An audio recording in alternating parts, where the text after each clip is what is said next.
And I would like to thank y'all for just having me here. You know, I feel, you know, it's good to understand where you come from and your roots and the foundation that I got at LSU, and just with the professors and the teachers, and just to really be able to come back and answer any questions y'all have, or what advice I should give y'all. And I mean, the determination that it takes to do something like this, you know, regardless of if you're in merchandising or textile design or, you know, fashion in general, it takes a lot of drive to actually do what we do and succeed at it.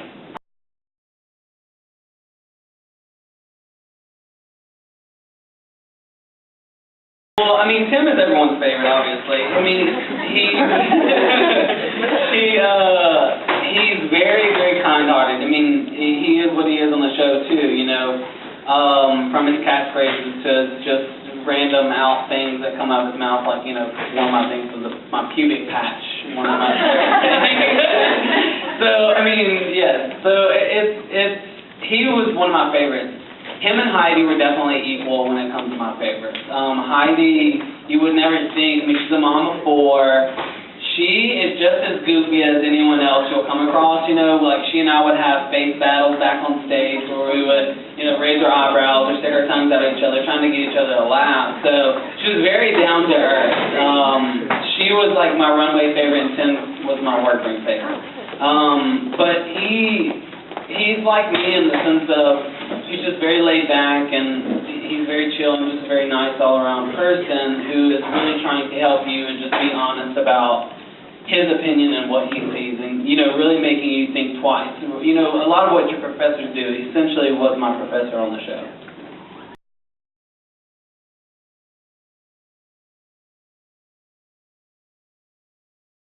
Essentially what it is we take a lot of time, you know, given to us from the producers, an hour and a half, 30 minutes, whatever the case may be, and we're taken out of the workroom to actually do these confessionals. So everyone is required to do it, so the time is equally for everyone else. So if not, someone else is getting an hour's worth of extra time in the workroom, or 30 minutes, or whatever the case may be. You can go in there and sit and be quiet for all you want, but you're going to be in there for 30 minutes or an hour, or whatever the case may be. So, you know, it's all a mind game in the sense of it is a competition, so you really have to see, you know, how do you want to present yourself to the rest of the world. You know, essentially, a lot of it does come from confessionals. You know, I think my confessionals are freaking hilarious, because half the crap I say, I don't even remember saying, you know. So, they were just fun for me. You know, I didn't go in there and talk, you know, smack about anyone. You know, if I gave any kind of criticism, it was typically constructive. I didn't go in and say there and say someone sucks, someone did this wrong.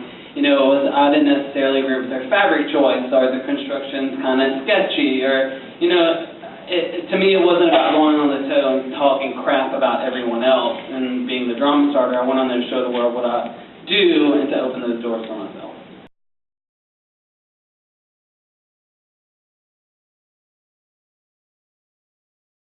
That's a good one. Right from the get-go, I was drawn to Anya.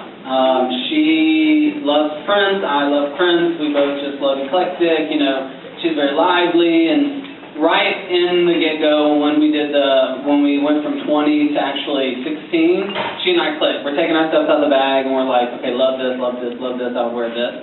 So she was definitely someone I clicked from the get-go. My second favorite is Josh M. He's not what he seems on the show. He is not what he seems on the show. Matthew can vouch for that. You know, he is the most down-to-earth, just very nice guy. He's been through a lot. You know, his mom dying from cancer 2 years ago. If any of y'all saw one of the episodes, it was really touching. You know, his whole confessional and where he really put that out there. But him and Anya are definitely my two favorites. I don't know if I would say one over the other, but he is probably one of the ones I've personally bonded with the most, you know, on a personal level. On a design level, it's more of an Anya thing.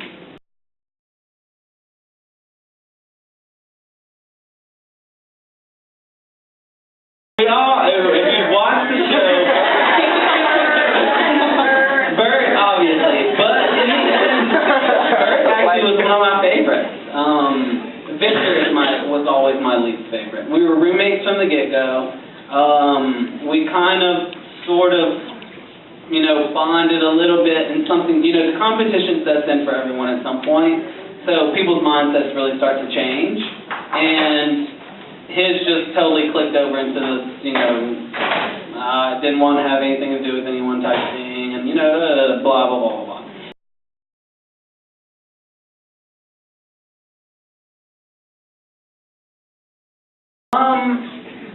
It was a pain in the same sense. I guess the inspiration came first from the sunflower scenes that I saw.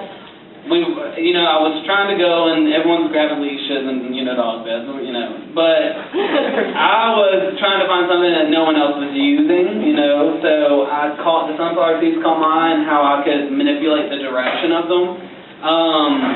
So the rest of the bird seed just kind of fell into place as a base for the actual sunflower seeds. You know, I wasn't going to make all the entire dress made out of sunflower seeds because it was way overkill. I wanted it to be a focal point on the neck. So it wasn't hard in the sense of, you know, they talk about you just gluing stuff to glue it on there, and that's so not the case, because if you were to do that, it would just look like clumps and clumps of crap on there.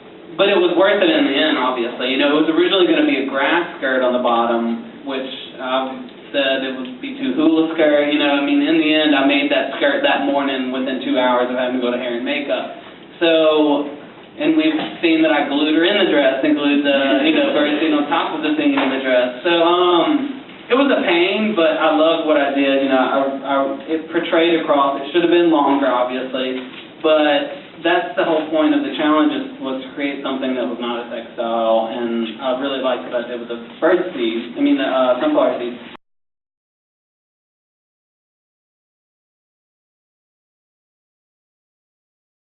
You could clearly see from the get-go that the inspiration came from me. You know, there's all these pictures of me holding things up and, like, kind of leading, because she can actually, if you go back my junior year at LSU, one of my fabric designs that I won for the cotton ink competition was based off of my ink blot idea. Do you remember that one, the black and white? I did, and I was having a hard time not screaming at the TV. They're not giving me credit. They're not giving me credit. Why aren't they giving me credit? But it's funny because... And the team worked beautifully together. They're not saying, oh, well, Ryan helped us. I mean... Particularly when they all voted for themselves. Remember when they had the opportunity? And Ryan was very gracious, and I was like, okay, I Well, the funny thing about that is, if you notice in the episode, it starts with Oliver voting for himself first. That's not how the actual voting started.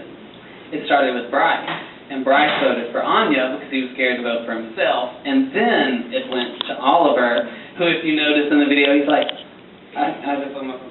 And then he's like, you know, I was like, what'd you say? And he's like, I would choose myself, you know. So it just, as it got down the line, we're all like, okay, well, I'm going to vote for myself, too. You know? So it is what it was, but I played the game in that sense of, I pitched the idea of chaos first, and was like, oh, it's chaos being on the show, and this and this and that, and I was like, has anyone ever heard of an ink blot test? And I was like, they're like, oh, that's so cool. So I wanted to do that, and to work as a team, that's kind of how I strategically threw that in there.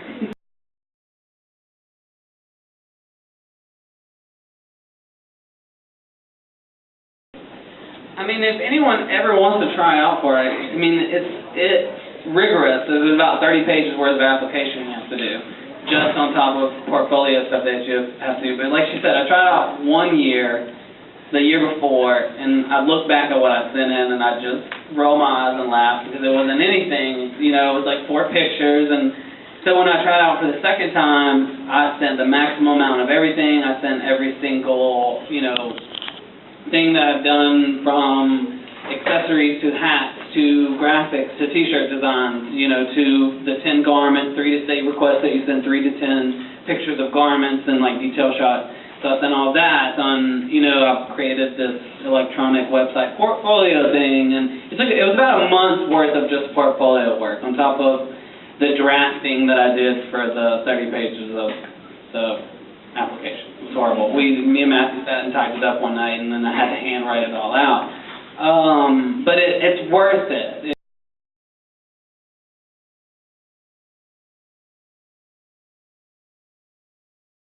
It was, I mean, who doesn't want to show up at New York Fashion Week? You know what I mean? Like, it's a dream come true for anyone, you know, regardless if you do handbags or jewelry or whatever the case may be. For Ryan Aldridge and Stevie Ramirez, for their jewelry to walk down with my stuff, you know, it was like, holy you know, excuse me, but, yeah, you know, so, but I'm still in that mindset of being on the show, and I've got to finish this, and I've got to finish this, and I've got to finish this. We all 9 of us were, you know, and we're being hoarded this way and that way. We can't walk outside without press, and, I mean, but it was amazing. I mean, I don't know what else to say but that. To read the New York Times, and for them to say that I should be the winner, you know, they predicted that I was the winner of Project Runway, and for Entertainment News to say that as well, I mean, I've won already, you know, there's my press right there. So, but what really got me, and this is why I like to do shows, is the New York Times said when my collection came out, the mood of the room changed. Like, everyone sat up, the energy was totally different, you know.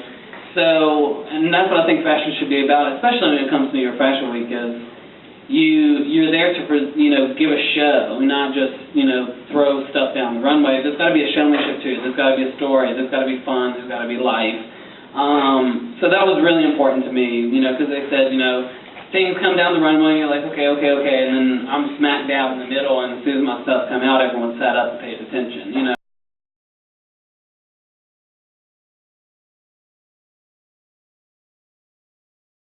I competed in anything I could get my hands on, and that's one thing, you know, coming from Baton Rouge and not having a lot of fashion-related events and competitions. If it was there, I competed in it, you know.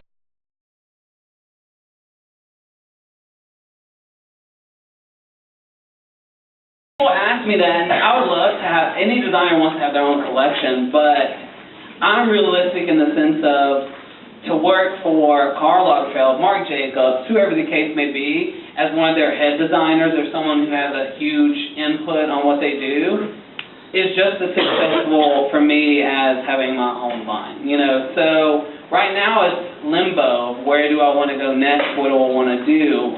Because I've always wanted to do a lot of, not charity, but, you know, like the I Rock One campaign and things of that nature, and to work with, you know, Make-A-Wish, you know. I mean, I still want to do things like that, but I just don't know if I'm ready to own my own business right now.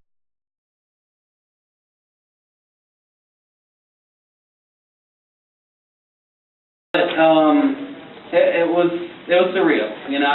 To this day, I don't think it's really hit me that I was on the show and that people across the U.S. watch me. I'm still going to be this stupid guy from, you know, that went to school with all my fabulous 2 ladies up front, and,